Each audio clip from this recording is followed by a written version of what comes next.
Feiglevitch. Okay, so the next speaker is going to be Itzik Feiglevitch from Checkpoint.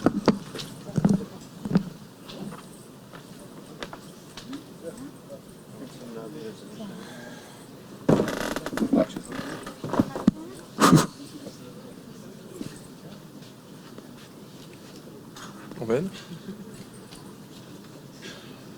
לא עובד.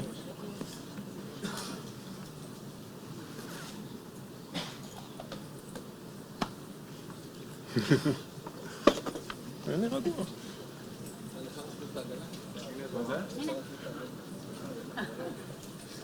Walking? Yeah.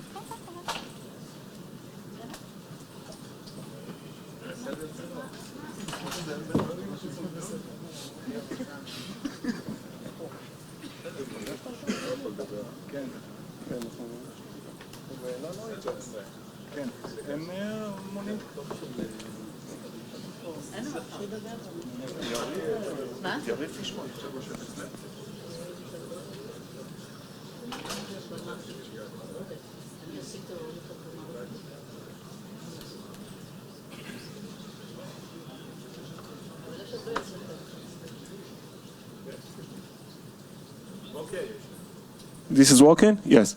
Hello, everyone. First of all, I would like to thank you. Thank you for your time and thank you for your effort coming to this great event. My name is Itzik Feiglevitch and I'm the product manager who leads IoT cybersecurity solutions at Checkpoint. In case you didn't notice yet, we are sitting here inside Checkpoint building. So I'm very proud and it's quite of an honor to present here. And personally, I think that I have one of the more interesting jobs in our company because many of the things that I'm dealing with are very related to our day-to-day lives. I can talk with you about connected cars and connected homes and digital health and medical devices and so on. But specifically, I've come here today to talk about a topic that is related to what we call enterprise IoT security. And I'm going to present you Checkpoint security approach and security solution that is designed for enterprise IoT environments and enterprise IoT devices. And when I'm saying enterprise IoT devices, I'm referring to devices that might be connected to the enterprise network itself, as well as devices that might be connected to the smart building network where those enterprises are located at. So you can find from one side devices such as IPTVs, IP phones, fax and printers and so on. On the other side, you will find devices such as elevator smart panels, such as different sensors inside the building. It can be HVAC system, IP cameras, and so on. As Michal mentions, and I have to agree with her, I think all of us will agree that IoT is one of the biggest trends in the market today. The numbers are just huge numbers. Gartner estimating that in the coming years, the total number of IoT devices will reach 25 billion IoT devices. The annual growth rate, depending who you're asking, is between 20 to 30%. I've did the calculation and I found out that every 1 hour, more than 100,000 IoT devices are being deployed. The interesting number is this number. According to Gartner, in the coming years, 25% out of all the cyber attacks will involve IoT devices. Now, the question is, okay, so what? What does it mean? What does it mean specifically for the enterprises? It means that if you are a security manager, if you are a network manager, if you are an IT manager, you need to be prepared. You need to be prepared to a simple fact, and this is that the networks that you are responsible for today, the security services that you are responsible for today are going to change and going to change quickly. Because significant number of IoT devices are going to be added and connected to these networks. And this significant number of IoT devices will bring with them new security challenges that are now part of your responsibility. And you need to start asking yourself questions already today, such as how many IoT devices do I have inside my network? What type of devices? Is it IPTVs, IP phones, IP cameras? How are they connected to my network? What protocols are they using? What traffic flowing between the IoT devices and the IT devices? Can we control them? Can we secure them? From one side, there is a clear value using all of these IoT devices, increasing the operational efficiency, moving to the digital workspace and so on. But on the other side, there is a very important fact that all of us need to remember, and this is that the smarter we are, the smarter our environments are, the more vulnerable we are. Because this huge number of IoT devices also create a huge attack surface for cyber criminals to come and to hack into our networks, into our systems. The IoT devices are highly vulnerable and very easy to hack into. I'm sure that you know the story. Most of them are based on simple microcontrollers, outdated software, legacy operating system, no security capabilities.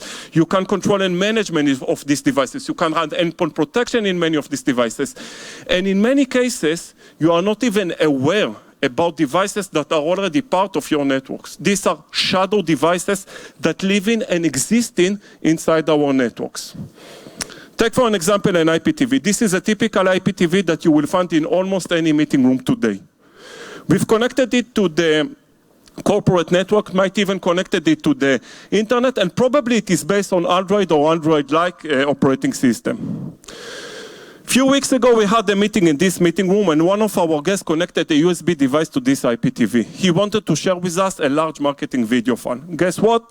This USB device had a malware inside that managed to spread into this IPTV. If you will search the internet, you will find tens of ready-to-use guides on how to do so, how to hack into Android devices, including IPTVs. You will also find ready-to-use malware applications and APK files that are suitable for Android devices, and you will also find a very interesting application that I found that enables you to record everything that goes on in this meeting room through this IPTV. By the way, 2 weeks ago, Samsung released this tweet. I don't know if you know it, but they asked their customers to run an antivirus software inside their IPTVs. I have a Samsung IPTV back at my home. I don't know how to do it. I don't know how to run an antivirus software inside my IPTV. This is a smart thermostat. We're starting to see this device more and more in the market. We've connected it to the building management system through the corporate network.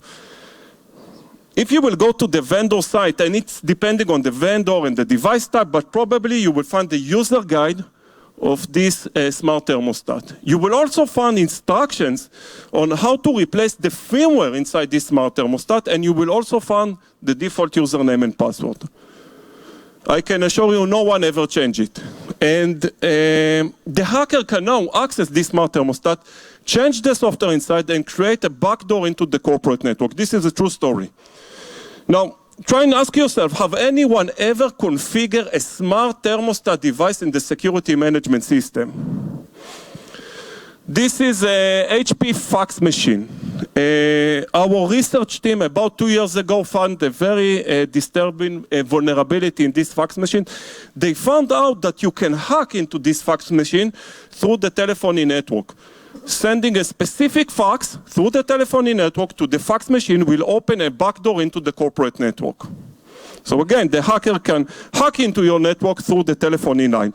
And these are only few examples out of many. I can talk with you about IP cameras and the Mirai attack, elevator panels, other fax and printers, industrial devices, conference systems, IP phones, and so on. The question is, okay, what should we do now? And when our team sat down in order to solve this problem, we realized two important things. The first thing, we realized it will be impossible to identify all the vulnerabilities that are related to all the IoT devices. The number and the diversity of the IoT devices is just too big.